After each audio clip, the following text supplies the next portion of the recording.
Supreme hero 150వ cinema అంటే high expectations ఉంటాయి. వాటన్నింటినీ రీచ్ అయ్యేలా అన్నయ్య సినిమా తెరకెక్కాలి. ప్రొడ్యూసర్ రామ్ చరణ్ అని కన్ఫర్మ్ అయిపోయింది. మరి డైరెక్టర్ ఎవరు? ఈ మాస్టర్ పక్కన జోడీ కట్టే ముద్దుగుమ్మ ఎవరు?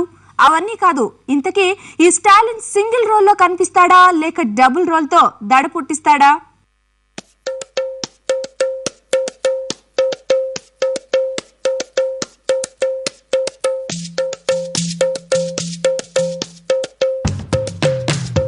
అంతా ఓకే, సోనియా కూడా ఓకే చెప్పేస్తే ఇక సినిమా ఎలా ఉండాలనే దానిపైనే ఇప్పుడు దృష్టంతా కేంద్రీకరించారు. కథ ఏదైనా అన్నయ్య మరోసారి తెరపై కనబడాలన్నది ప్రతి ఫ్యాన్ కోరిక. అందుకే పక్కాగా అందరినీ ఎంపిక చేసుకుంటున్నారు.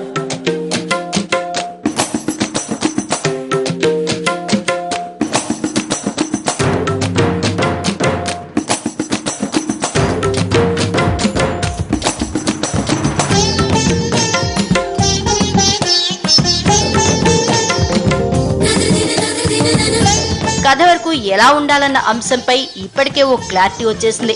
కానీ కథను ఎలా నడిపించాలన్న అంశం మీదే ఇప్పుడు డిస్కషన్స్ నడుస్తున్నాయి. ఇప్పటికే చిరు ఇమేజ్ ని పెంచిన ఠాకూర్ స్టాలిన్ సినిమాల్ని తలదన్నేలా స్క్రిప్ట్ రెడీ చేస్తున్నారు. ఈ సినిమాకు ప్రొడ్యూసర్ రామ్ చరణ్ అని కన్ఫర్మ్ అయిపోయింది. ఇక డైరెక్షన్ ఎవరన్న దాని మీద కొత్త డిస్కషన్స్ నడుస్తున్నాయి. ఇప్పటికే చిరుకు ఠాకూర్ తో మెగా హిట్ ఇచ్చిన వివి వినాయక్ కే దర్శకత్వ బాధ్యతలు అప్పగిస్తారా లేక ఇంకెవరికైనా ఛాన్స్ ఇస్తారా అని ఇండస్ట్రీలో టాక్ నడుస్తోంది.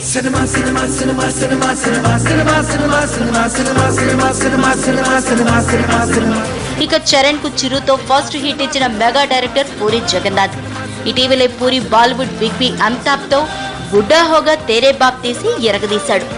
అంత పెద్ద వయసులోనూ బిగ్ బిని డిఫరెంట్ గా చూపించడంలో సక్సెస్ అయ్యారు. దీనికి తోడు ప్రొడ్యూసర్ కూడా రామ్ చరణే కాబట్టి మెగాస్టార్ ని మెగా రేంజ్ లో చూపించేలా పూరి కూడా మెగాఫోన్ ఇచ్చే ఛాన్స్ ఉందంటున్నారు. మరోవైపు తమిళంలో గజని వంటి సూపర్ హిట్ ఇచ్చిన మురుగదాస్ ను లేకపోతే శివాజీ రోబో తీసిన శంకర్ లో ఒకరిని ఇందుకు ఎంపిక చేద్దామనుకున్నారు. కానీ తర్వాత తెలుగు డైరెక్టర్ కే ఛాన్స్ ఇద్దామని ఫిక్స్ అయినట్లు సమాచారం. అయితే నిన్న మొన్నటి వరకు చిరు మీద సెటైర్ లేసిన రామ్ గోపాల్ వర్మ కూడా అన్నయ్యతో 150వ సినిమా తీయాలందని ఓసారి వేదికెక్కి మరీ అందరి ముందు చెప్పాడు. అయితే వర్మకు మాత్రం డైరెక్షన్ ఇచ్చే ఛాన్స్ లేకపోవచ్చంటున్నారు ఫ్యాన్స్. అయితే ఎవరితో తీసినా వచ్చే సినిమా మాత్రం సందేశాత్మక చిత్రమే అయ్యే అవకాశం ఉందని సినీ పండితులు అంచనా వేస్తున్నారు. కథ ఓకే, కథనం okay, producer okay, direction okay, మరి మూవీపై అంచనాలు భారీగా పెరిగిపోతున్నాయి. భారీ మార్కెట్ ఉన్న టాలీవుడ్ లో ఇప్పటి వరకు 70 కోట్ల రూపాయల రికార్డును అన్నయ్య మూవీ బద్దలు కొడుతుందా, కలెక్షన్ల సునామీ సృష్టిస్తుందా అన్న ఎక్స్పెక్టేషన్స్ పెరుగుతున్నాయి. ఇలా అంచనాలు పెరిగినా మూవీపై ప్రభావం చూపే అవకాశాలున్నాయి. అందుకే మూవీకి సంబంధించి చాలా సీరియస్ గా స్టోరీ స్క్రిప్ట్ వర్క్ ను ప్రిపేర్ చేస్తున్నారు. మరి అన్నయ్య ఈ సినిమాలో సింగిల్ గా కనిపిస్తాడా, డ్యూయల్ రోల్ లో మెరిపిస్తాడా అన్న అనుమానాలు కూడా ఉన్నాయి. ఇప్పటికే 50 క్రాస్ అయిన మెగాస్టార్ ఇమేజ్ కు ఏమాత్రం తగ్గకుండా ఉండేలా హుందాగా ఉండే పాత్రల్ని ఎంపిక చేసుకోనున్నారు. అటు క్లాస్ ను ఇటు మాస్ ను ఒకేసారి ఆకట్టుకునేలా డ్యూయల్ రోల్ లో కనిపించే ఛాన్స్ ఉందంటున్నారు. ఇప్పటికే స్నేహం కోసం, అందరివాడు వంటి చిత్రాల్లో తండ్రి కొడుకుల పాత్రలో మెప్పించిన చిరు తన 150వ సినిమాలో కూడా అదే రేంజ్ లో ఉండేలా 2 పాత్రల్లో కనిపించవచ్చంటున్నారు. అయితే ప్రేక్షకులు ఎలా రిసీవ్ చేసుకుంటారని తర్జన భర్జనలు జరుగుతున్నాయి. ఇవన్నీ సరే, ఇంతకీ మెగాస్టార్ పక్కన 150వ సినిమాలో హీరోయిన్ గా నటించే ఛాన్స్ ఎవరికి దక్కుతుందా అన్నది మరో ఇంట్రెస్టింగ్ క్వశ్చన్.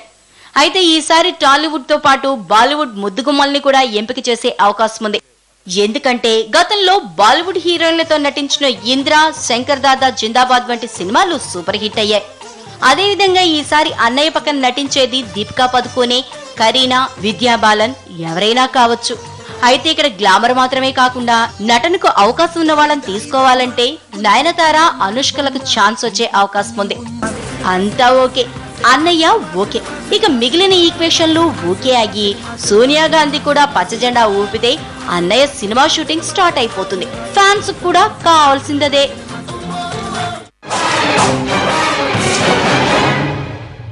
రావాలని కోరుకున్న మనిషి వచ్చినప్పుడు ఆనందపడాలే గాని ఆశ్చర్యపోతారేంటి? రాననుకున్నారా, రాలేననుకున్నారా? ఇది ఇవాల్టి స్పెషల్ ఫోకస్. మరో అంశంతో మళ్ళీ కలుద్దాం. నమస్తే.